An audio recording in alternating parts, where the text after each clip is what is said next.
Pelayaran Cornelis de Houtman merupakan pelayaran bersejarah yang dilakukan oleh seorang pelaut Belanda ke Nusantara pada tahun 1596.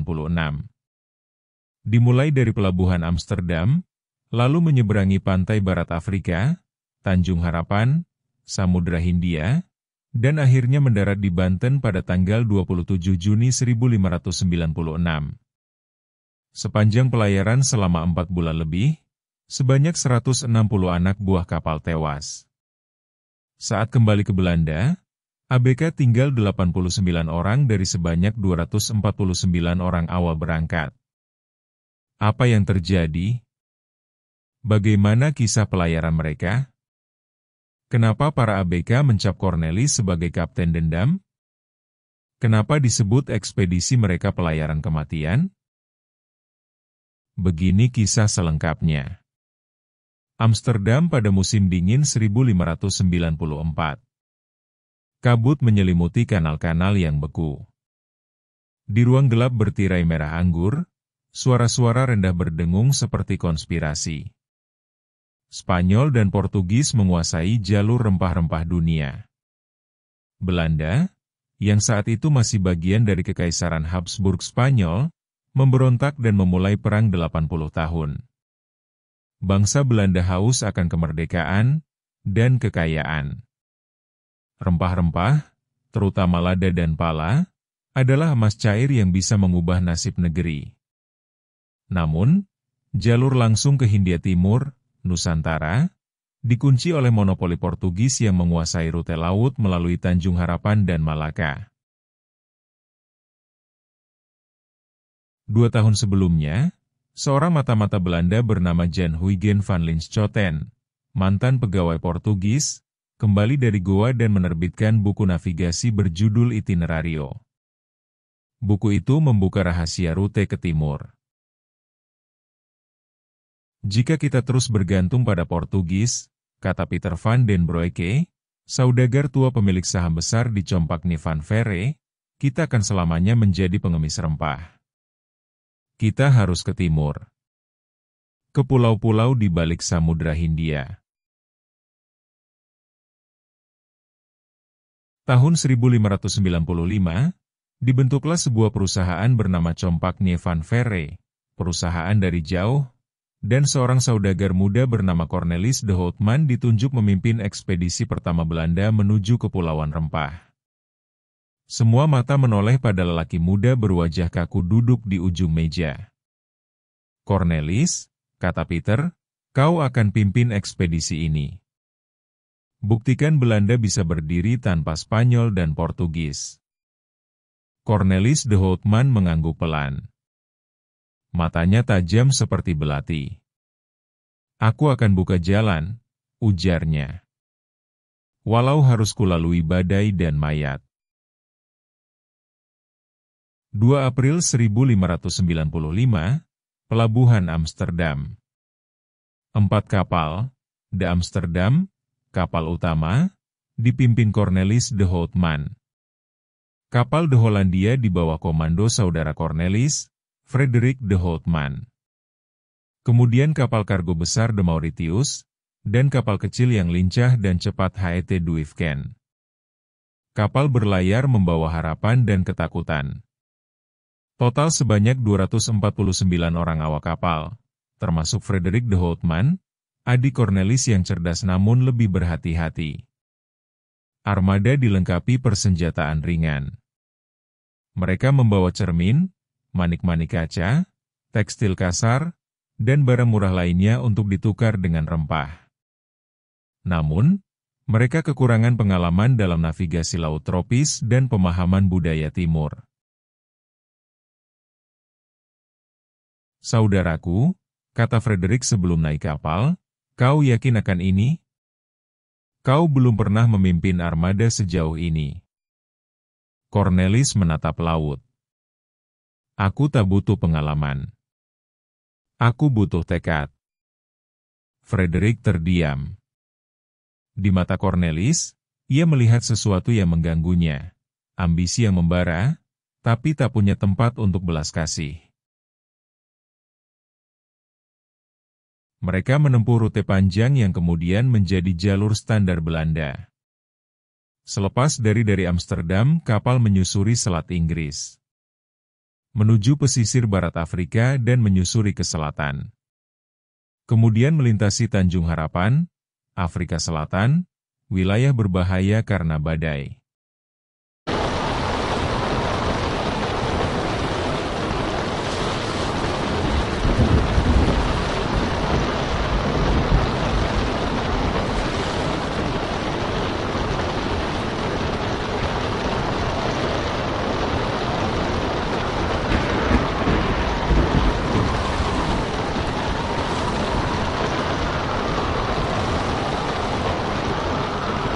Perjalanan mulai dihadang rintangan dan permasalahan. Skorbut yaitu penyakit akibat kekurangan vitamin C merajalela. Skorbut mulai merenggut nyawa awak kapal dengan ciri-ciri lidah menghitam, gusi berdarah, tubuh melemah. Awak kapal resah dan minta pulang. "Aku ingin pulang," teriak salah satu awak, seorang pemuda asal Haarlem. "Ini bukan pelayaran, ini kutukan." Cornelis menghadapi dengan tenang. Ia mencengkeram pundaknya dan berbisik, "Kau ingin pulang sebagai pengecut, atau kau ingin dikenang sebagai pelaut sejati?" Kemudian ia memerintahkan cambuk bagi 3 pemberontak. Frederick memprotes, "Kau akan menghancurkan semangat mereka." "Mereka harus takut sebelum mereka percaya," jawab Cornelis enteng.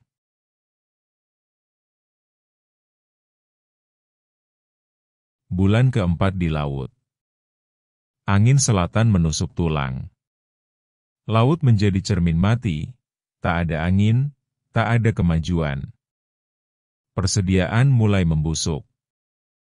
Air dalam tongtong berubah jadi lumpur hijau. Daging asin berbau bangkai. Para awak terbatuk-batuk, gusi mereka berdarah, kulit mengelupas.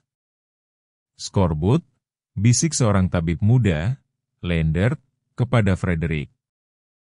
Tubuh mereka kekurangan buah dan sayuran. Tidak ada asupan vitamin. Ini akan jadi pembunuh paling sunyi. "Berapa banyak yang bisa kita selamatkan?" tanya Frederick, pucat. "1 dari 10 jika beruntung."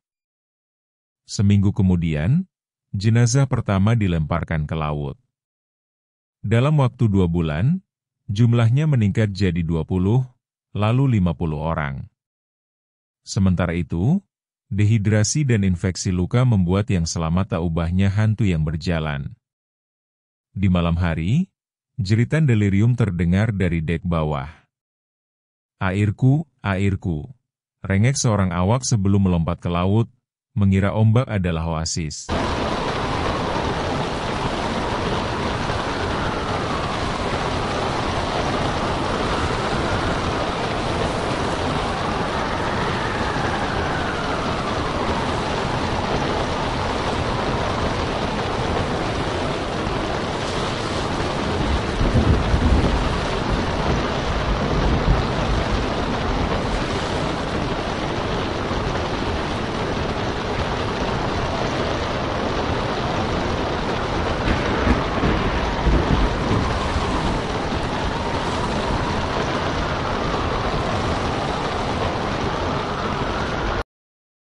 Badai hebat menghantam kapal di dekat Tanjung Harapan, merusak tiang dan layar.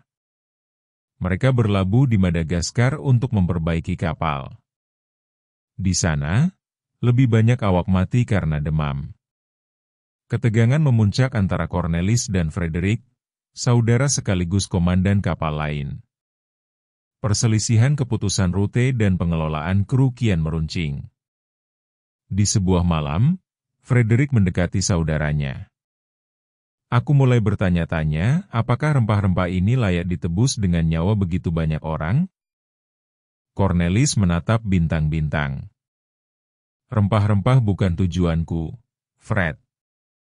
Ini tentang menembus batas Portugis. Ini tentang Belanda." Pada Juni 1596, armada mencapai Banten, kota pelabuhan besar di ujung barat Pulau Jawa yang kaya lada. Awalnya, Sultan Banten menerima mereka dengan hati-hati. Namun, kebodohan dan kesombongan Cornelis membuat hubungan memburuk. Ia bersikap arogan, curiga terhadap semua orang, dan memerintahkan kapal menembak perahu-perahu kecil. "Aku tidak percaya mereka tak meracuni makanan kita," katanya saat melihat utusan Banten mendekat. Frederick menegur, "Mereka ingin berdagang, bukan membunuh kita." Namun ketika beberapa perahu kecil mendekat tanpa izin, Cornelis memerintahkan meriam ditembakkan. Seorang nelayan lokal terbunuh. Keesokan harinya, pasukan Banten mengepung kapal mereka. "Kalian tidak diterima di sini," teriak perwira kesultanan. "Kembalilah ke laut yang membawa kalian." Cornelis menyalahkan semua orang, bahkan adiknya sendiri. "Ini salahmu," bentaknya. "Kau terlalu lunak." Frederick menatap tajam. "Dan kau terlalu buta untuk melihat bahwa kau membawa kita menuju kehancuran." Setelah serangkaian penolakan, mereka mencoba berdagang di Bali, tetapi hasilnya minim. Kapal-kapal mulai rusak parah. Stok makanan menipis. Semangat awak anjlok. Kapal mulai lapuk. Persediaan habis. Frederick jatuh sakit. Dalam igauan, ia berbisik, "Kita bukan penjelajah, kita penjajah yang gagal." Di suatu malam penuh kabut, kapal The Hollandia Karam dihantam batu karang. Jerit para awak tenggelam bersama gelombang. Cornelis berdiri di haluan de Amsterdam, wajahnya kosong. Dalam perjalanan dari Jawa ke Bali, The Hollandia kehilangan separuh awaknya bukan karena perang, tapi karena keracunan air minum yang tercemar feses dan garam laut. Beberapa kapal mencoba menyuling air laut, namun gagal. Sisa air tawar diperebutkan, bahkan dengan kekerasan. Di dek, seorang prajurit menusuk rekannya hanya karena jatah airnya dicuri. Cornelis marah, tapi lelah. "Aku memimpin kapal, tapi bahkan aku tak bisa memimpin nasib."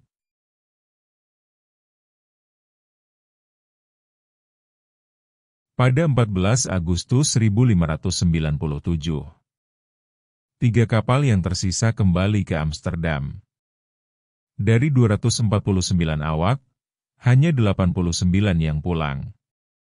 Orang-orang menyambut mereka bukan dengan sorak, melainkan dengan sunyi. Tidak ada lada. Tidak ada kekayaan. Hanya cerita tentang penderitaan, kegagalan, dan kesombongan. Namun di sebuah ruangan gelap, para pedagang berkumpul lagi. "Dia gagal," kata seseorang. "Tapi dia membuka jalan," jawab Peter van den Broeke. "Sekarang kita tahu jalurnya. Sekarang kita tahu caranya." Sejarawan menulis nama Cornelis de Houtman sebagai pelaut pelopor. Tapi para awak menyebutnya dengan nama lain, Kapten Dendam.